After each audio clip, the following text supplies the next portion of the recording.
Is jy reg? Yes. Waar sê ons welkom daar of daar? Hierso. Welcome to Two Blessed to amper shake back. Moet ek nie sê back nie? Nie hierdie een nie, want dis die eerste welkom. Okay. Welcome to Too Blessed to be Stressed, The podcast version. where we speak about whatever we want to speak about and try not to get cancelled. That is the goal. Yeah. Okay, so first things first. Let's get into why we are starting this podcast and why we're starting it, how did it come about, and let's speak them through it. I think it's been a long time coming now, if we must be honest. We've spoken about having a podcast since, I think, the beginning of our rugby journeys. And now we are mature enough to know what to say and not to say. And we hope for the best. Well, that's to be confirmed. But we've been speaking about it. I think it's been out in the air a lot. Every drive, every opportunity, or when something happens, we're like, yes, we need to speak about this. Or when we experience something, we're like, we wish we could share it with people. And I think this is a great platform to do that. And just talk people through our journeys, talk ourselves through our journeys, and just share with each other and share with everyone out there. I think you're right, getting the opportunity to just share our experiences, things that people don't necessarily see when they see us on the field, doing our thing out there, and just kind of showing young girls that, like, sometimes it's really tough out there, but if you surround yourself with the right people, anything's possible. Absolutely. And also giving people an insight of the opportunities that sport can give you. Not to only make friendships, but to see the world, to experience the world. Opportunities like studying, things that's maybe not possible, or some people might think that's a bit out of my reach, but sport can do that for you. That's true. And also, while we're speaking about all the opportunities and how great it is, also speaking about the challenges that we face in women's rugby, especially in South Africa. It's such a new sport, and yet it's growing so fast. Just to highlight some of that, what a young girl can expect when she enters the realm of rugby. What can you expect from coaches? What can you expect from different teams? The environment, those kind of things. And I think also just the bigger picture of women's rugby in South Africa. What is going on right now? What should we be doing as people chilling at home, having a glass of wine? What can you do to help, grow the sport as well? And most importantly, to make fun of ourselves. Yes. To tell funny stories that happened, and just to have a good laugh about it. Yes, maybe out each other a little bit. The truth will set you free, Rumandi. The truth will set you free. I'm so scared. This is where the to be confirmed part come in. I'm so scared of what you're going to share. Luckily, we have a very capable producer that can cut some things out that is not made for the world. Who are we? Who are we? Maybe this is your first time seeing our faces. It's not unlikely. We are not famous people or celebrities or whatever. If you don't know who we are, I'm Libby Jansen van Rensburg, Springbok Women's Fly-Off, Daisy's Fly-Off, and Olympian. Wow, now I have to follow that. I'm Rumandi Potgieter, Springbok Scrum-Off, and current Lions Scrum-Off as well. I also work at the Lions. I have degrees. Yes, we are quite educated individuals. We did study. Yes, and just all around good girl. She's lying. So that's why it's a rugby podcast, but we'll talk a bit about life as well. And when we talk about rugby, we talk out of experience. When we talk about life, we talk out of our experience of life. So that's who we are, and we hope you follow our journey. Rumandi, who are you off of the field, away from rugby? Who is Rumandi Potgieter, the not rugby person? Damn. I think the best way to describe me is a couch potato. There you have it, folks. Loves running on the field, but never anywhere else. I'm pretty sure I am unable to get bored. I don't know if that's the right English, but there's nothing in this world that can bore me. If I can lay on the couch the whole Sunday, watching movies, scrolling on Instagram, I am the happiest person alive. I do occasionally get out of the house if I have to, once a month, if you invite me to something. Well in advance. But or not, because then I get excuses. I love laughing, being with people. That's not high maintenance. I don't like drama, don't like maintenance. If we can just chill and have a good laugh, have a braai. That's when I'm at my happiest. And yeah, love my family. I have a dog, love my dog. That's me outside of rugby. Who are you outside of rugby? So Do you have fact, something? This friendship is introverts and extroverts. We don't know how it happened. Rumandi is quite a demanding person. I'm also a demanding person, but more outwards. She's inwards. So very strange that we ended up being friends, if I'm honest with you. Libby off of the field, Libby away from rugby. Buddha Macy, like the bush, fire, hunting, getting outside, having a good time, anything adventurous really. I do like to spend my days sometimes just doing nothing as well, but not consecutively. And maybe also not a whole day. My back gets sore. I'm at that age. I can't lie on the couch for that long. My back gets sore. I need to get out, get moving. Yeah. I also have a dog, Bolto, beautiful little floof ball that he is. And love my friends. My friends are very, very important to me, and I think a very big motivator for me to keep doing what I'm doing despite all of the chaos that's often around us and in the world and everything. And that's Libby in a nutshell off of rugby, I guess. That's important to know. So if she speaks the most, that's why. Introvert, extrovert. Yes. But I do become an extrovert whenever I hang out with her. For that few hours, I tend to get out of my shell a bit, sometimes too much, but we won't get into that on episode 1. Exert all your energy for the month in one day. So how is this show going to work? How is it going to look? What can people expect? Where are we going with the show? I think people can expect an inside look into things. From our perspective, we're also going to be doing something very exciting called the Alfie's Corner. Now, if you don't know about Alfie yet, this is Alfie's Wines. And each week we'll be taking 3 questions from you folks, people that are watching, people at home. Any 3 questions that you have for us as rugby players or as non-rugby players, whether it's on-field or field related. We'll answer 3 questions, and hopefully you aren't disappointed in us. That's very exciting, and we'll also be playing some games. We will be playing some games, yes. Quick fire questions. There's a bunch of fun things we'll be doing, so it won't just be us talking. There'll be fun games we'll be playing. Mostly we'll be asking each other questions, responding to it, telling stories. It's a lot about storytelling. Yes, I think storytelling, definitely. And can I say taking the piss a bit? We'll bleep it out if you can't. I think just making fun of the situations that we're put in often. I mean, I think we have a couple of clips that maybe we can show, and just take you back to that moment when something happened on the field, off the field, and maybe you got the wind tackled out of you, and you thought everyone would forget about it. Not me, girl. Not me. I'm gonna find those clips. The proof you have The receipts. proof, yes. I have receipts. And to all our friends, our rugby friends, our non-rugby friends, none of you are safe. We will be sending you a Poppy Axe to sign off. We will be dragging you into this podcast as well because you're part of our journey. And people need to know. There's a lot of personality in women's rugby. And the more people know about these personalities, I think the better. Definitely. So tell me, the first time we met, way back in, I don't know when, we were both studying at the University of Pretoria. What did you think? Because I was playing rugby before you started. You popped up there, this netball girl. And we've seen a couple of netball girls come in and out, and some of them, they don't make it. Some of them really make it. Yeah. I mean, we have girls who've really made it. What did you think when you first arrived there? Tuks Women's Sevens training. Did you have boots? No, I was there in my netball tackies actually. And that was the first thing I was insecure about, was like, I don't have the gear to approach this new journey. And you were the first one to tell me, just come, just show up. Like, everything else will follow. Just come see if it's for you. Like, first figure out if this is for you. So when I met you actually in person, here comes a funny story. Number one, first funny story. Meeting. Was it before rugby? No, at rugby training. Okay. You had stitches. Oh, And I've been wanting to know the backstory of this. And for so many years I haven't asked. But not stitches, like steri strips. Mm-hmm. And I'm like, geez, if this is what rugby is, I don't want to be part of it. My face, like, she has stitches.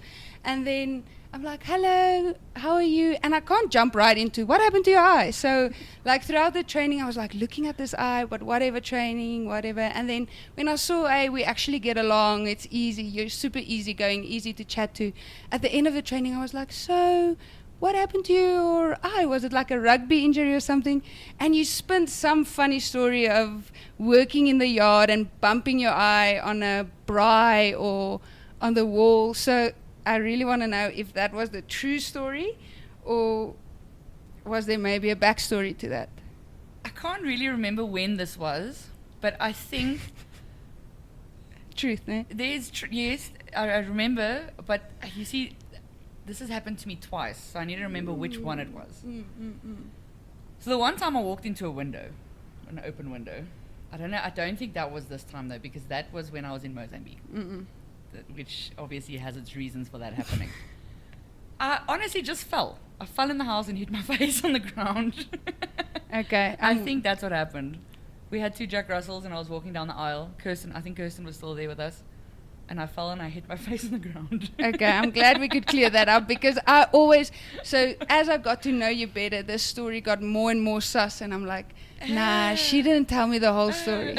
So meeting you first, super easy going, easy to talk to, a lot of jokes and banter. No one's safe. Like, No. and I think that's the rugby environment in general. Like, no one's safe in the safest way.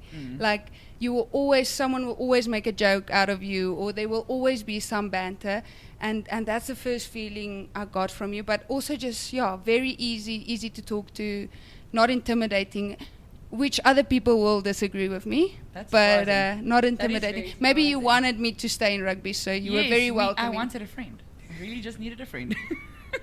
And besides netball, what was your first impression when you met me? Oh, this netball girl. So first time I met you, I thought this girl's built for rugby, and that's why I reeled you in.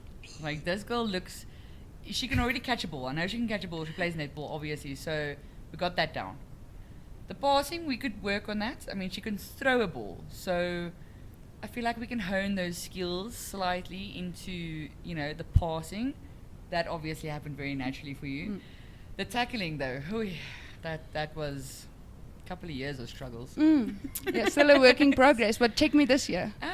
Run in my channel, please. We'll see. I personally have no need to run there. Okay. But if it does happen, don't come Hold at back. me. No, don't hold back. Okay. Don't hold back. Okay, you heard it here, folks. And Don't I hold think back. a very cool story actually is like, I think it was I've played my first tournament, so it was maybe a month and a half into rugby.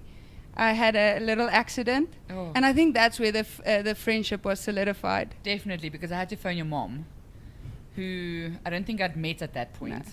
So I phoned her trying to be very proper Afrikaans, because I know, strict Afrikaans lady from Polokwane. I need to don't want her to stress. But when I saw the state of your face, I was panicking inside. So I phoned your mom very calmly, just told her, listen, we're at the hospital. No need to stress. She was stressing. And needless to say, she was at the hospital in like an hour, 2 hours. Yeah, I got out of surgery, and as they wheeled me out, I saw my mother's face, and I didn't know if I'm in heaven or is this now reality. But split my lip open, like. How did you split? Fresh. Please elaborate on the exact moments. It wasn't even contact, It wasn't contact. We were But not doing contact. I was very committed, working on my tackling skills. As you should, yes. Body check, and just bad positioning. Girl's head hit my lip, and it just split open. But I wasn't panicked. It was bad. I just went to. There was a doctor there, and It he was just bad. put a plaster on. And I said to her, "No, we can go home. It's fine." Like, and what did you say? What doctor was there? No, man, Those guys were training. Their doctor, their team Yes, doctor. and then I came to you with my sweat towel, and I was Yes. like, just put this on your face. We need to go to the hospital. Yes, and I said, no need for hospital. Like, no, we're fine. I'm fine. I'm like, you are not fine, girl. We are going to the hospital. I think Put the towel on your face. your exact words were, I saw your tooth through your lip. Yes. And I was like, oh, okay. Still didn't believe you until the moment the doctor opened up that thing and I felt my lip go, whoo. And I'm like, I think we should stay here. Yes. Needless to say, did you spend the night? You were in the hospital for very long. I had to bring you pajamas, and luckily your mom came so she could offload me a bit. So that, I think that was for me the moment, like the friendship was like, okay, no, this is for real. I Like couldn't just let you bleed out, could testing 1, 2, and you passed the test with flying colors, by the way. I did buy I'm happy you now. did buy you a new towel to say Yes. sorry about. Yes, that one was ruined. But since then we've been. Yeah, it's been a wild ride. We completed our studies. Do you remember during COVID time when we were training illegally? Don't know if we're allowed to say that now. Yes, it's. I mean, now it's a joke, right? Yes, and without knowing, we were training for 15s while playing 7s, and we were like, why are we doing breakdowns? We don't really have breakdowns in 7s. And then a few months later, Yeah. we started playing 15s. And it was scary. Do you remember when we were doing our warm-up on that field and we were jogging saying, haha, imagine if we go to the World Cup. Lol. That was a running joke all the time. That when was we a running joke because we thought we would never play 15s. Yeah. I was convinced I would never play 15s. And to be honest with you, back then there wasn't a future in 15s. The 7s a little bit, but I mean even that, it was just a dream. You would play it for a bit and you'd go back to a normal job, living your life. So it was always just a dream, something that we were going to do for fun. And then we got roped into the 15s thing, and when I think about that first game, I vividly remember it. It was raining. We jogged out, and I looked at you and I was like, we've never played 80 minutes, ever. I'm playing fly half. I don't know what I'm doing. Didn't know at all what I was doing. Now that I know what a fly half should be doing, that wasn't me. And we were playing the reigning champs, our Playing first the game. reigning champs. We're just going out there winging it, and we didn't win, but I slotted my first drop goal in that game. And that became a thing. Every a thing. Game we were like, okay, we're gonna do this, whether And we're that in became front a or. thing. And it wasn't a pretty kick, but I mean, what is what?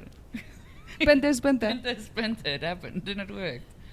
And what's the difference that you find between 7s and 15s? What made you stay and fall in love with 15s? I think if you had to ask me in the beginning of my Springbok career, the answer might have been a little bit different. Just because 7s was my big purpose, I felt. Training-wise, I was doing everything for 7s, to play 7s. I enjoyed the speed, the intensity of the game. And then 2016, 7s got included in the Olympics. And that was like, bing, bing, bing, in my head. I was like, this is going to be... all my eggs are in this basket, let's go. Obviously, I was in and out of the 7 system, nothing really happened. So I was like, okay, well, I guess it's time to just be a normal person. And then we found ourselves on that very sketchy field in the rain playing 15s, and that just sort of took off, and, the priority sort of shifted to the 15s. But I think just seeing... for the time that I've played 7s versus the time that I've played 15s, it's approximately the same time. But the growth in 15s women's rugby in South Africa has been astronomical over the last few years. I mean, I've known about the women's 7s team a lot longer than the 15s team. And if you consider how long they've been on my map, and I'm sure many others, you would expect, an increase somewhere along the line, which unfortunately has just been so slow. And I think now for me, the 7s, the 15s on the other hand is just a better return on investment. You're putting your body through so much. You're training every day. The training in 7s is ridiculous, might I just add. Like, you need to be a little bit crazy in the head to do that and to think it's fun. And then you're only playing for 14 minutes. So you're training a lot of hours for a little bit of game time. But I think as I got older, I just started to realize, well, that is a lot of hard work. And I don't think my body would be able to last as long as it has if I had just played 15s at 7s at such a competitive level. I think 15s has given me so much more opportunities, opportunities sponsorship-wise, opportunities to play in 2 World Cups, those kind of things. So I think for me now, look, if the call-up happens and the 7s say, hey, let's go, you're always going to be that person that does it for your country. But if I had the opportunity to choose, I would prefer to put all my focus onto 15s. It's also a lot of different skills that you have with both games. Different, sevens you have to pass, follow to go clean, where 15s you don't have to do that. So shifting to and from the two codes, it gets a little bit confusing to you at some point as well. Like, you don't know, should I be focusing on drop kicking to poles because that's what I'm doing in 7? Should I now be focusing on place kicking? So just to sort of give yourself something more solid to focus on. Like, okay, I'm the kicker, so I place kick.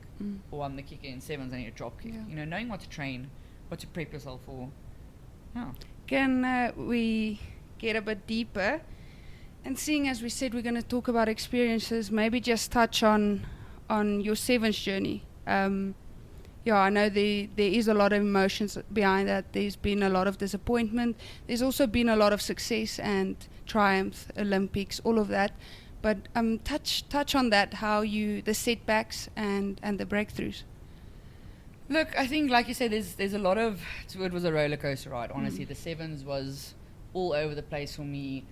If I look at my 7s career before getting my first cap, I traveled the world playing with tucks. We used to travel overseas 4 or 5 times playing in different tournaments. There's so many tournaments that we've played overseas that we've won, that I've won, the accolades of player of the tournament, all this stuff.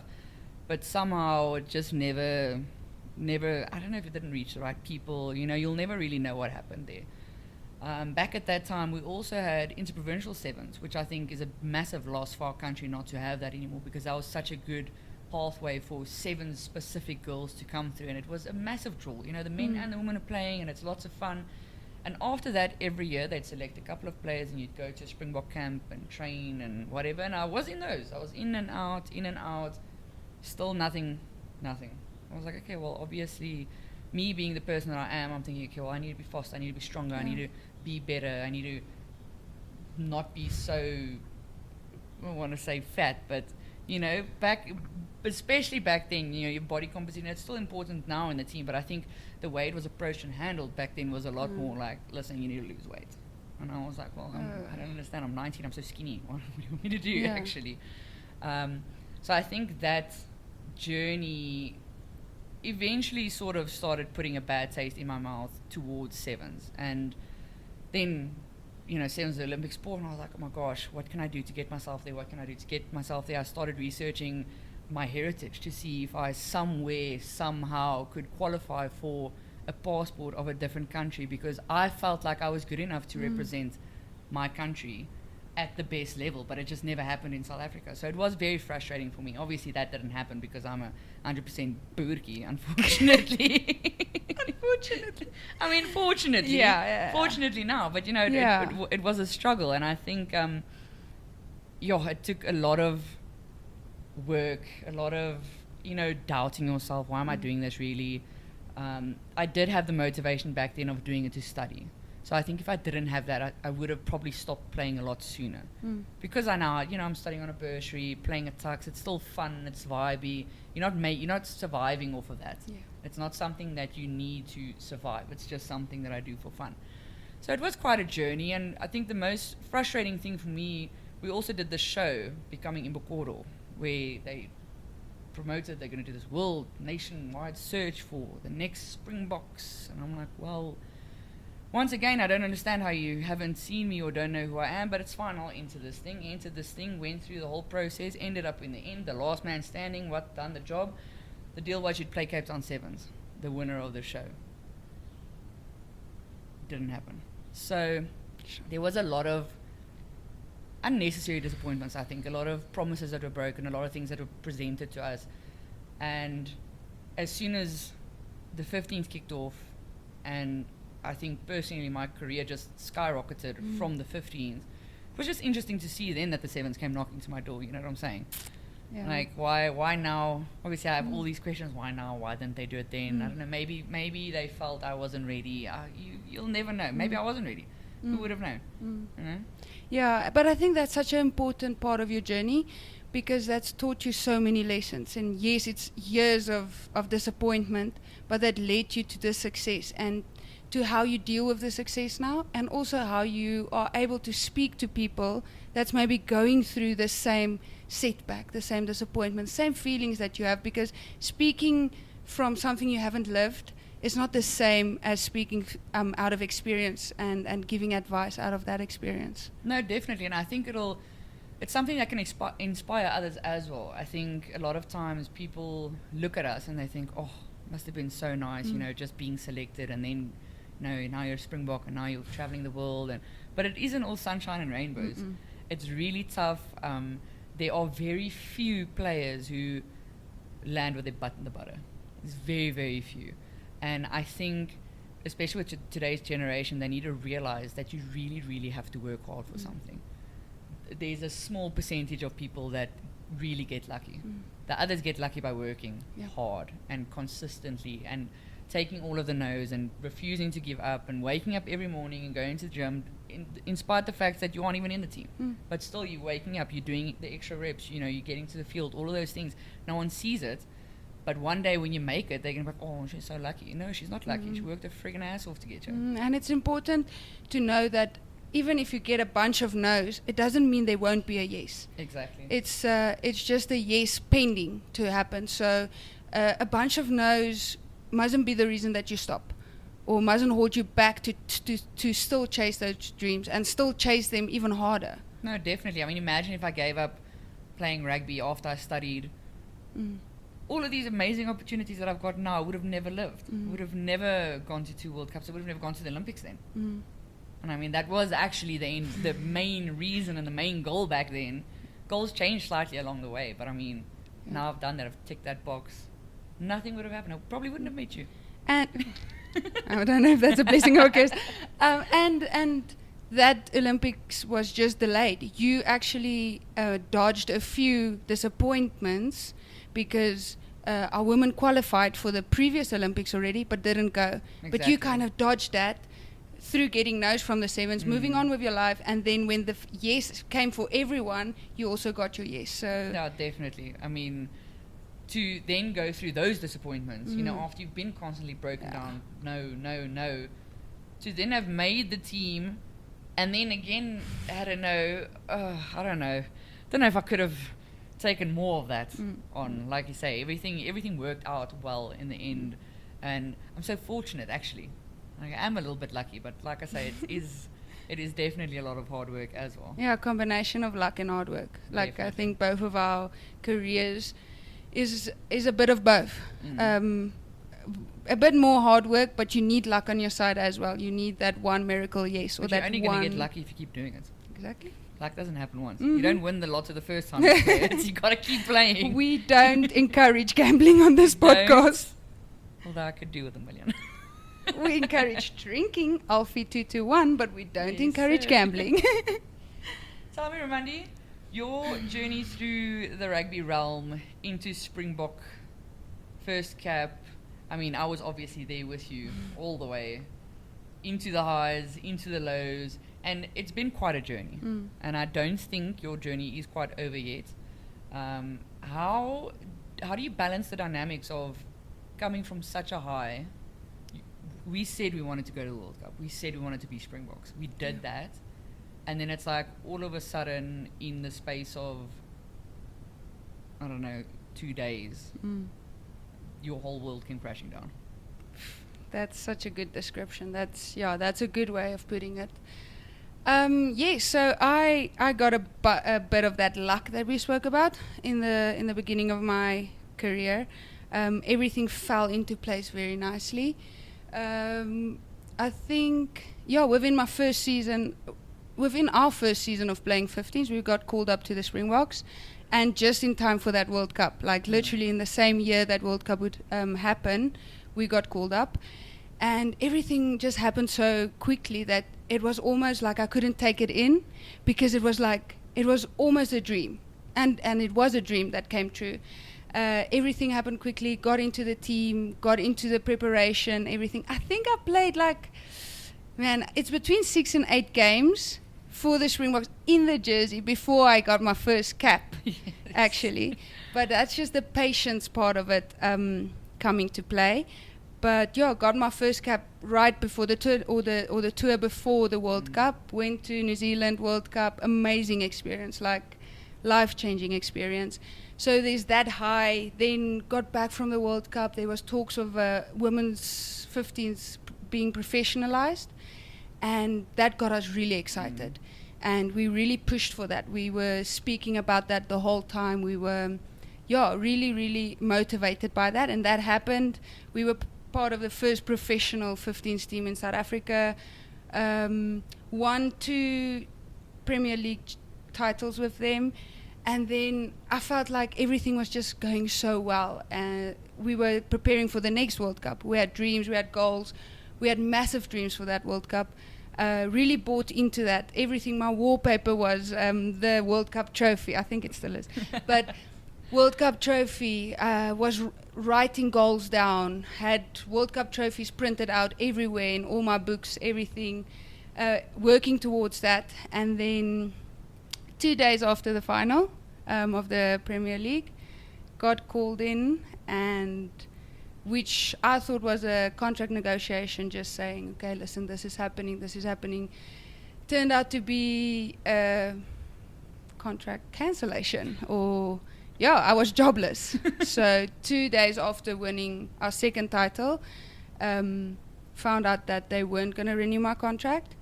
And you were the starting scrum off at the time. Yes, I was the starting scrum off. I was part of leadership. So there weren't any signs. Or maybe I didn't see the signs. You know, when you're in that moment, when you're working towards these goals, it's easy for life to happen without you noticing it. So maybe there were signs, but no clear signs to me. Within 2 days, everything fell apart. Lost my contract and didn't know where to go. Rugby was my life. It was my job. It was my income. It was my day-to-day. All my dreams, all my goals were built around that. I had to figure it out. I had to figure out what I'm going to do the next year to have an income. Am I still going to play rugby? Is this now still my dream?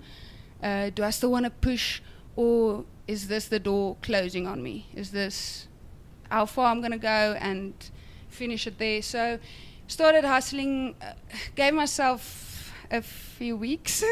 I know the rule is a day, but gave myself a few weeks to feel sorry for myself, and then started hustling and looking for next opportunities, praying a lot about if this is still my journey and whether I should maybe give it another go, stay in rugby, and decided to stay in rugby. Got a massive, great opportunity with the Lions.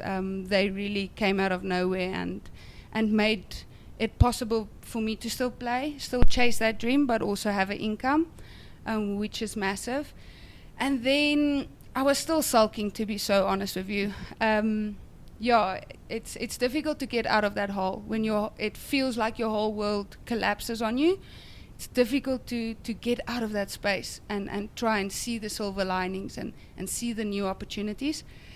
But I think as I settled into a new role, having a job, still playing, it became reality. So I had to deal with it a bit more.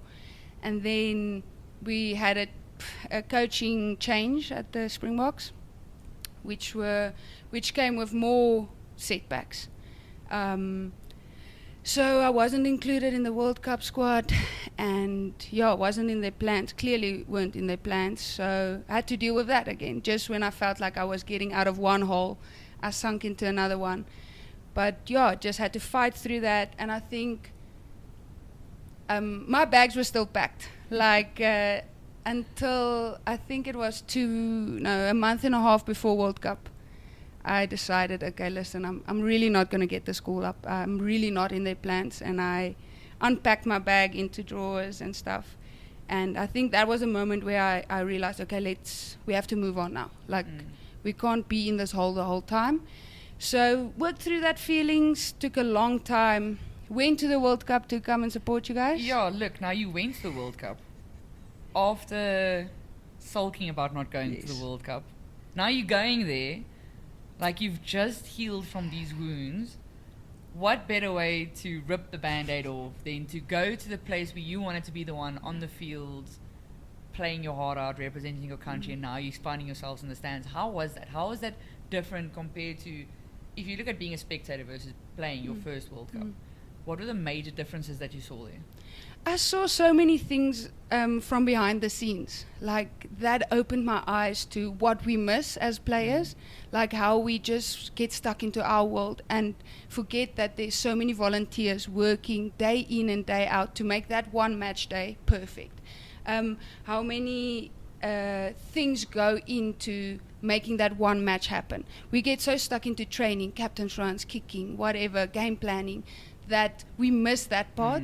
So that was super special and super cool to see what happens behind the scenes, how excited they get about their job. They also prepare the whole week, like we do when we play, to get that day perfect for us. Because without them, there won't be broadcast, there won't be enough balls, there won't be national anthems, all those things. So that was super, super special. But I think it really was a test of character to go there and smile when you see us and smile. be friendly, because you know there's someone that's taken your spot.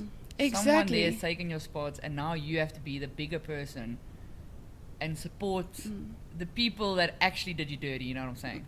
I hear you, but what I reminded myself of so often is the players are still my family. Like, those girls are still my sisters.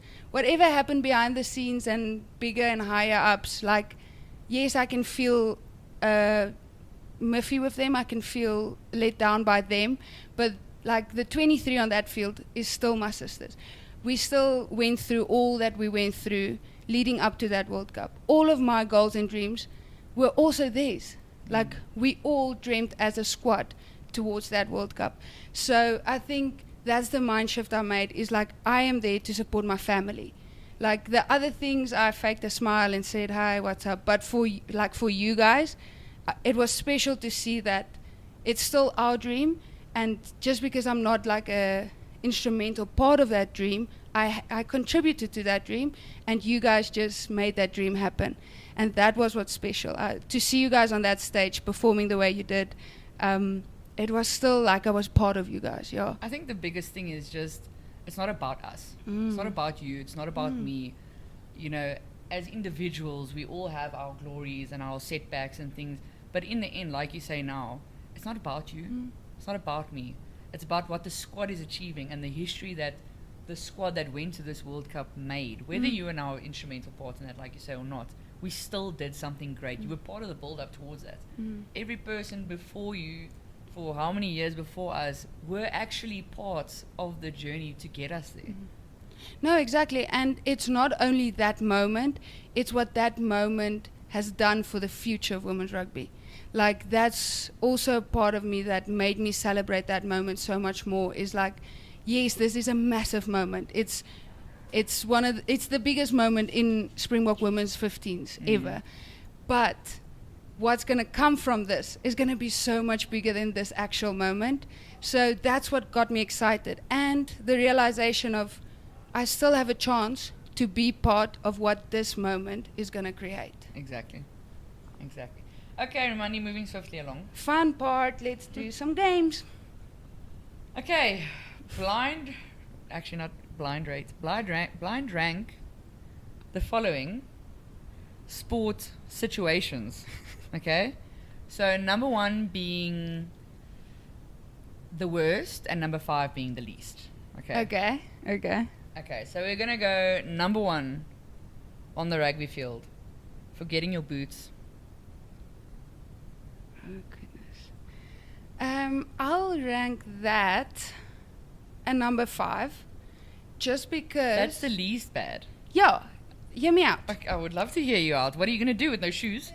You always pack 2 shoes, 2 pairs. I haven't done that in so long, because you don't go with me anymore.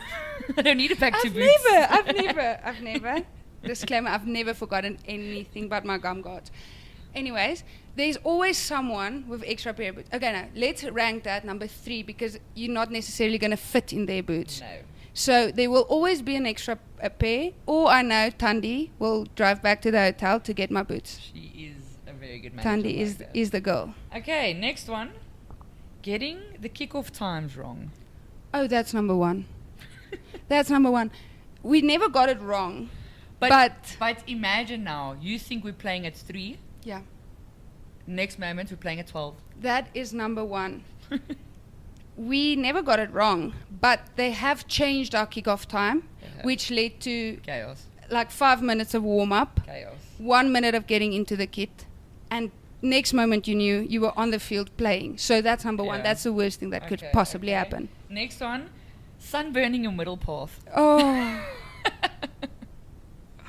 What, that feels personal.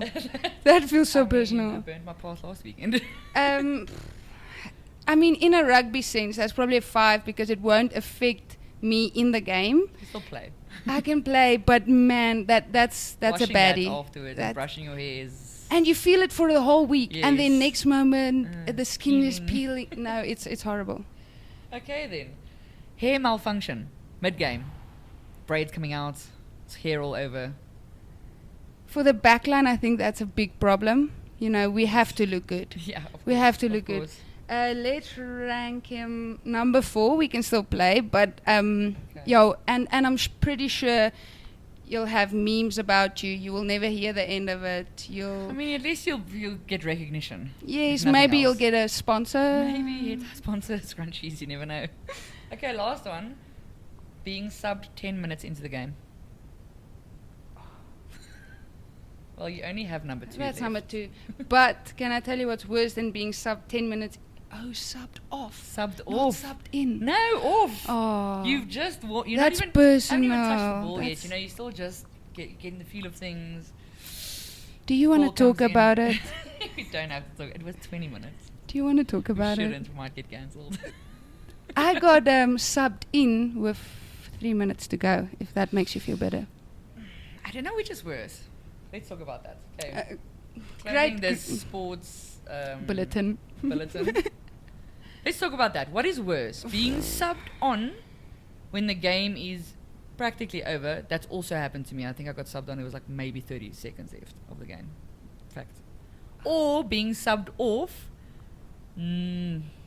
I was 20 minutes on, but let's say 10 minutes into the game, you get subbed. What do you think is worse? I think because it's a lived experience, I'll say get subbed in with like 3 minutes to go or 30 seconds. Like, What do you want and from so me? you didn't trust me for 80 Earlier? minutes. But now it's fine. Now you trust me.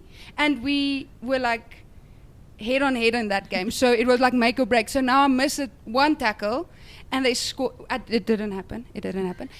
But I missed this one tackle. They score and I'm the bad guy, but I've only just arrived. Just got you. I just arrived.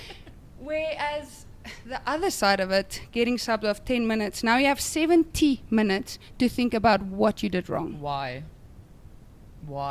And you know, honestly, like 10 minutes into a game, you're still sussing it. Like you're still feeling the game. You're not actually, you're still finding your feet. Like, it is what it is. Sub 20 minutes in. And Subbed I in don't 3 know minutes. who was more upset, me or the people at home who woke up so early because we were playing in New Zealand. So the time of that game was probably like 2 in the morning. People woke up to watch me play 20 minutes. They hadn't even finished their coffee yet when I got subbed. It's both. Those are the troopers. And I see you guys. It's True both fans. really, really bad, but we signed up for it. Like what We I did. keep telling myself when my body's aching, when I go through these emotional roller coasters, I'm like, we keep doing this. Like we keep choosing to show up to do this. That's true. We could just be in corporate. I mean, there's aircon there, but that's about all that's nice. So we've chosen this life, and now we've chosen to share this life with you. Yes. If you want to come for us, come for us. We'll take any questions and comments, I guess, on the chin. We've had bad things thrown at us. You can't hurt us. But thank you for tuning in. Thank you for listening to us Until next blabber time. about our life and our things. It's going to get more exciting. It's going to get more to the point. It's going to get funnier, better, bigger. This is just a trial run. Let us know what you think. Libby out.